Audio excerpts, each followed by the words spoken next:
what do you think about the Big Daddy Kane and krs-one versus, thing, right?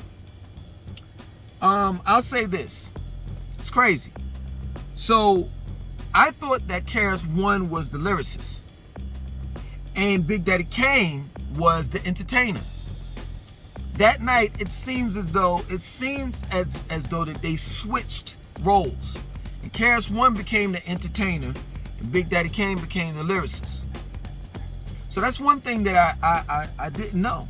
You understand? They gave a great performance, and if someone were to ask me who won, I would say it would be a tie. And I'm not trying to be funny. I'm just being real. I'm not trying to be funny on this. I'm just being real. You all know where I'm about to take this. You know what I'm saying? It just seemed as though that the reason why I say it's a tie is because it seems as though, not to take anything from the versus battle, you understand? But it just seemed as though it was just two old men up there. One, krs-one, which was yelling and screaming and just running out of breath. I don't know whether he was running out of breath or whether he forgot his lyrics and he was just allowing the audience to rap his rhymes, or he was just running out of breath. I think it was both. Big Daddy Kane, I'm not gonna get into his personal thing. I know a little bit about him, you know what I'm saying? I ain't gonna take it there. But Big Daddy Kane looked slow. You understand? It looked like he had, an element or two or whatever have you. And my thing is, man, if you're gonna get on that stage, you gotta represent to the fullest. And I'm not gonna turn this video into a health video, but at the end of the day, like, yo, seriously, the hip-hop culture, man, does this. It does it. It does this to us. Like, at one point in time, it was just like, okay, this is good, but let's kind of wrap this thing up, because somebody gonna fall the fuck out. Just being real. And it's just like, everybody that they brought out, that was, that came from the 80s and the 90s generation, everybody looked up to par, meaning they looked their age. They ain't look no younger.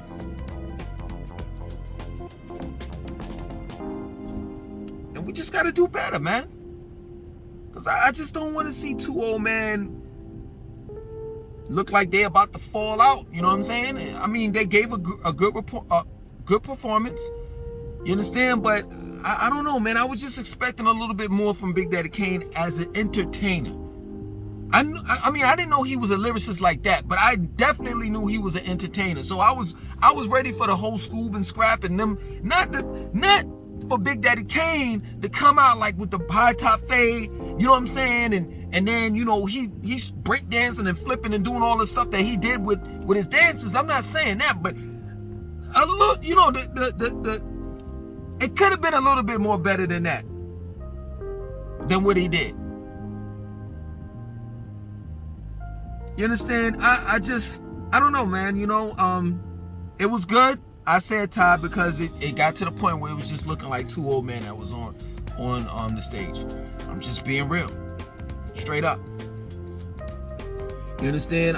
Was it one of the best verses that I've seen outside of the Lox versus Dipset? I can say that. It was on a big stage. You understand? So that made it, look like epic. But for the most part, man, we got to do better, man. We definitely have to do better. There were certain parts in the versus battle that I saw, like how, they were kind of off. You know what I'm saying? Especially the DJs. Which leads me to this. I'm just going to come flat out and say it. You understand? Before I say this, I want to put out this disclaimer. None of my family members told me to say this. In all actuality, I didn't even talk it over with them. And I should have. Maybe they would have said, yo, man, don't say that. But I'm the type of person, if I have something on my mind, I'm going to say it. And that's that. At the end of the day, Big Daddy Kane is a good lyricist. He's an entertainer, you know what I'm saying?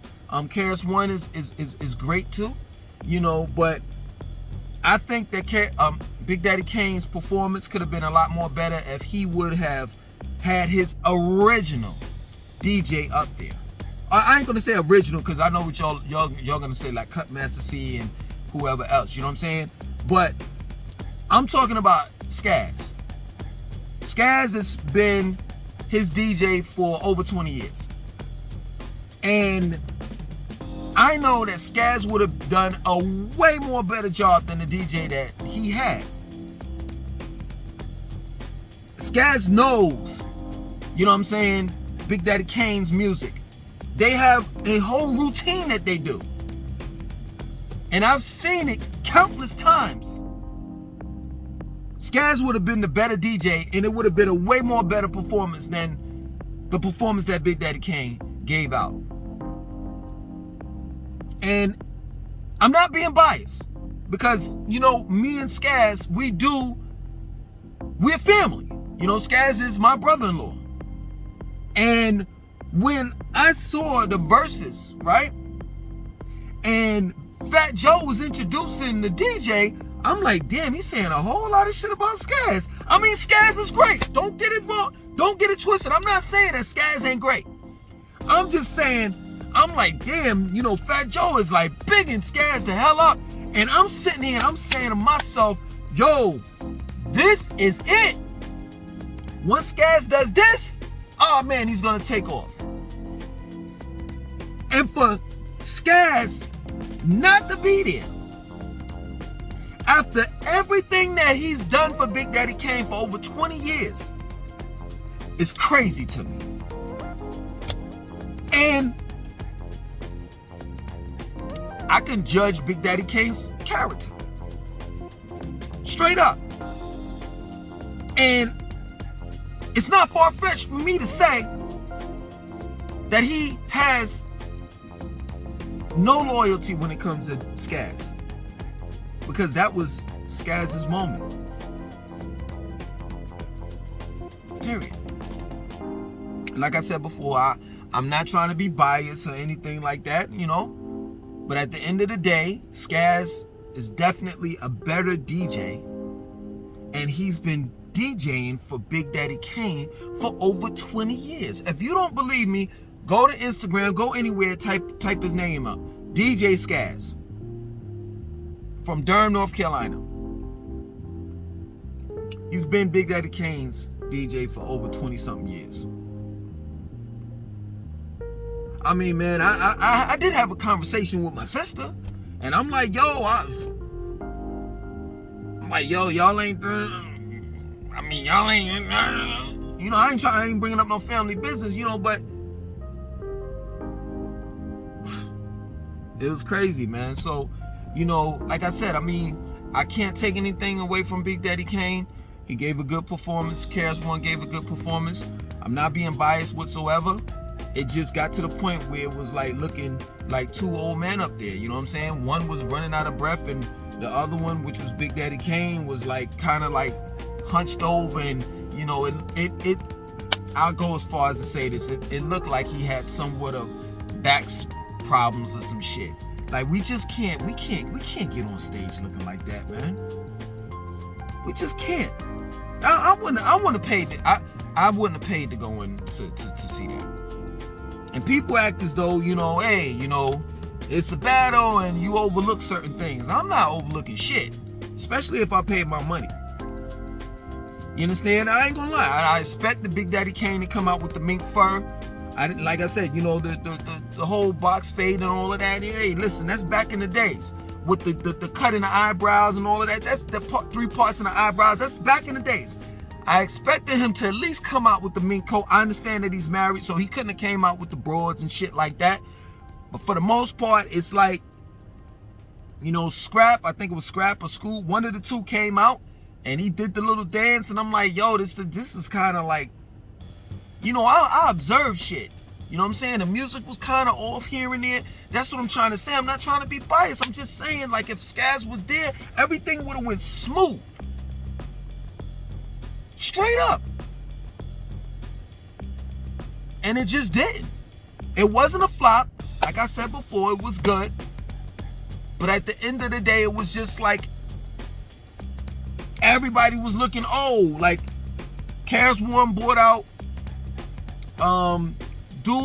Buckshot from Black Moon, and Black Moon started freestyling, and I'm like, oh my God, man, this is horrible. Das Effects get up there, and your man Dre, not Crazy Drazy, I forgot which one, the one that used to have the big thick dreads.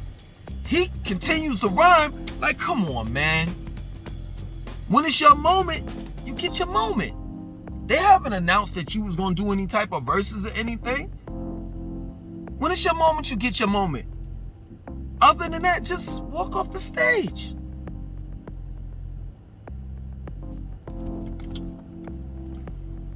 I don't know, man. You know what I'm saying? I looked at the versus battle. It was good. You know what I'm saying? I can't take anything away from those guys. I'm just telling you, you know, what I saw with my eyes. You know what I'm saying? It was good. What I say that is great.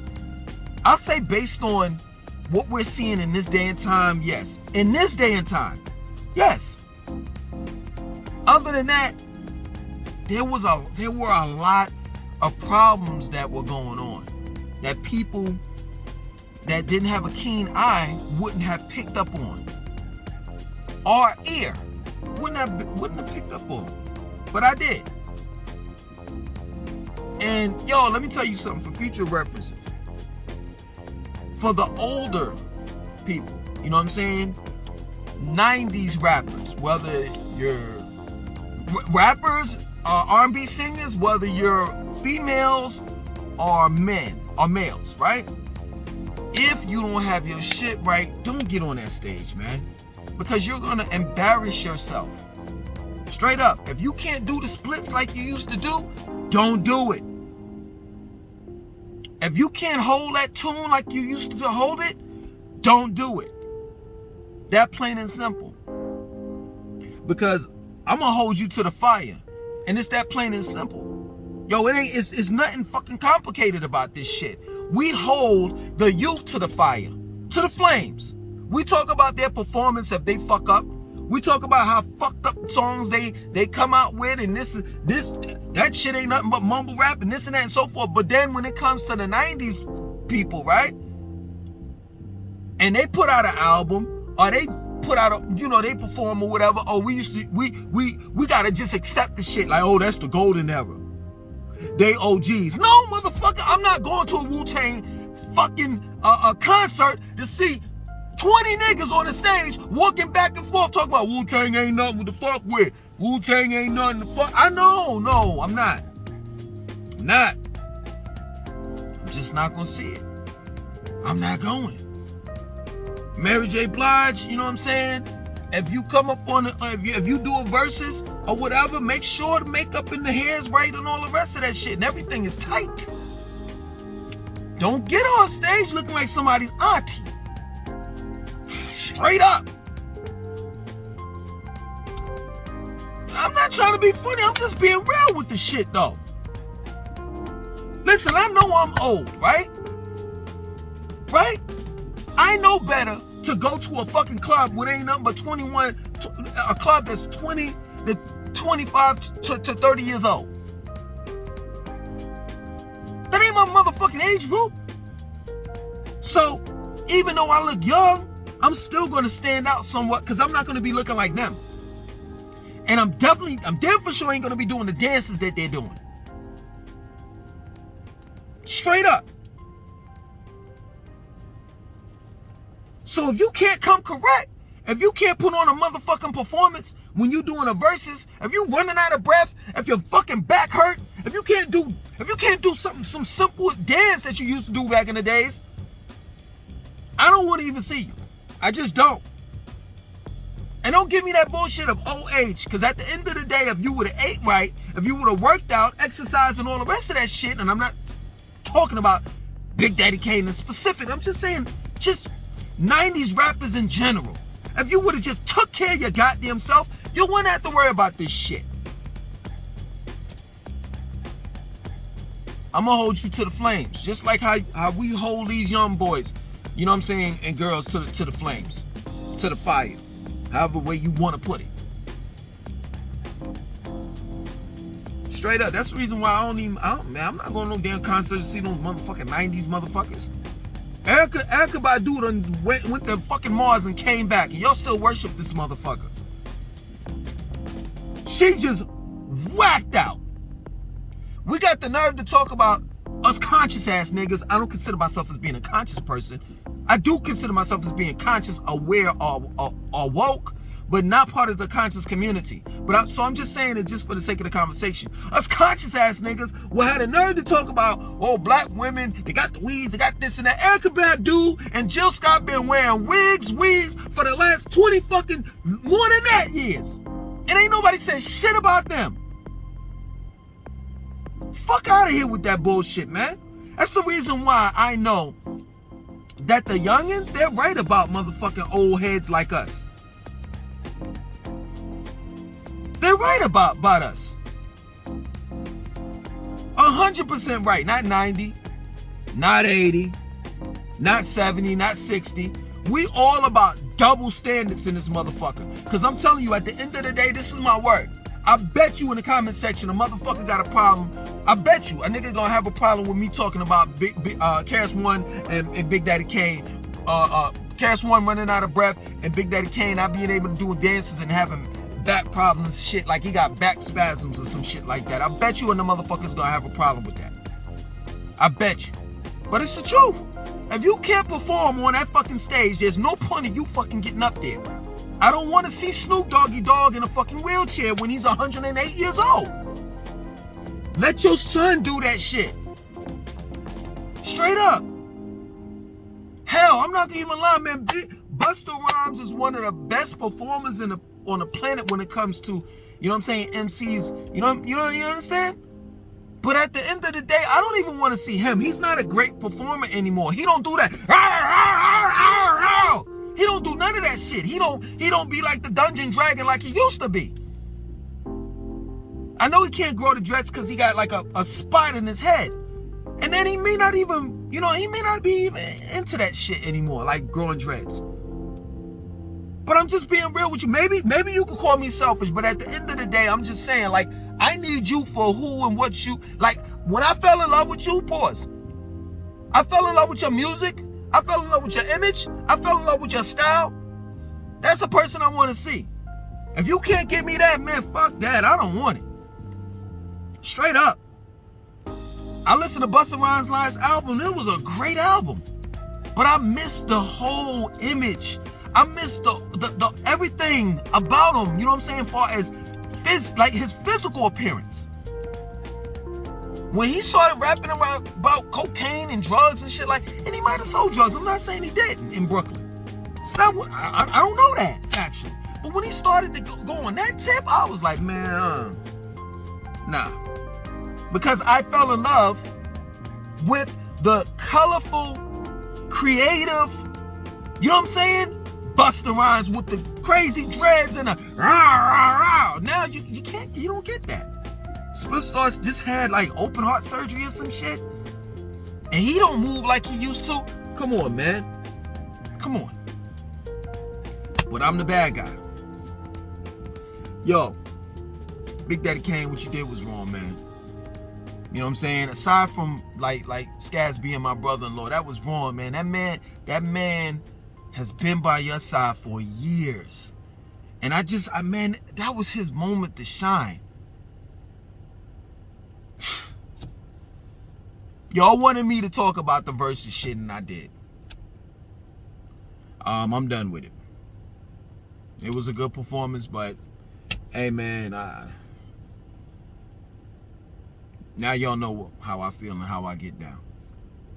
Other than that, I want you to like, comment, subscribe, and definitely share this video.